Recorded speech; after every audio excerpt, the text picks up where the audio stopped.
35,000 sanctions. That has to be an absolute historical record in all of human and state history. How are we managing to hold out? Thanks to what? Well, first and foremost, of course, thanks to our ancestors who built such a nation. The richest country in the world, the largest country in the world with access to seas and oceans, which allows us to develop trade and ensure our security, including through the deployment of our naval fleet. Undoubtedly, it is also thanks to industrialization, which actually began back in the Russian Empire. People talk about this a lot now. The railways connecting the entire country were laid back then, as were many of the foundations of heavy metallurgy. Then came industrialization during the Soviet era, when monumental progress was achieved in a remarkably short time frame, in just a decade or 15 years before the outbreak of the Great Patriotic War. And that played a huge role in preventing a catastrophe. But ultimate credit goes to our primary national trait, something the West lacks. In our civilization, there is a deep respect for those who built it, founded its cities, and defeated its enemies. We have had times like those under Alexander Gorchakov, who declared, "Russia is not angry, Russia is recollecting herself," after we suffered defeat in the Crimean War, for reasons not worth getting into right now. Today we shouldn't be angry either. Getting angry and wasting your nerves is the worst thing you can do. We need to focus and gather our strength.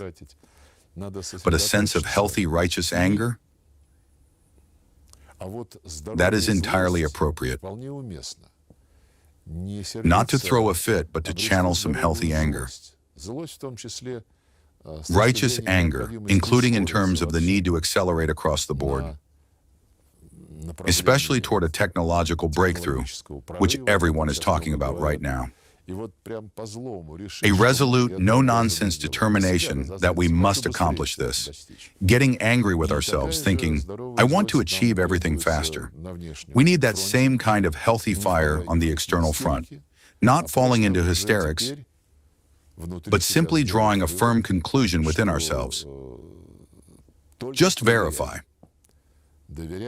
As for trusting, we'll see about that later. But first, verify. And above all, stick to your guns. Take our Turkish neighbors.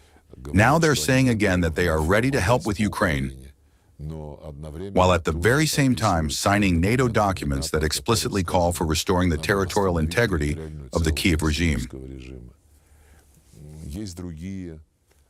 There are other proposals too. The current U.S. administration is once again saying that as soon as they deal with Iran, they will go back to helping us out. Well, we have our Army and Navy, and now also our aerospace forces, which in fairness have existed for quite some time, and our unmanned systems forces, and we have our people. So when folks say, well, let's make a deal somewhere, leave everything as it is, let's freeze things along the line of contact and figure out a compromise later. First of all, we possess a sense of historical continuity, our historical identity, and national pride, multinational pride. Therefore, the West is now telling us that they will think about when it might be appropriate to resume negotiations with us, but that these would be negotiations where Europe, America, Zelensky, and Putin all sit at the same table. And before that can happen, in their view, it is necessary to declare a truce and a ceasefire, after which the Westerners would deploy a multinational force led by France and Britain, and only then sit down to talk. What does this actually mean? It's an ultimatum. If we freeze things along the line of contact, the Nazi regime remains in place. They won't recognize any of the territories where referendums were held. Yet the character of our people remains unique in that, well, remember that line in a song, the Soviets have a pride of their own, not because it appeared among the Soviets, but because it was always there among Russians. And this pride remains.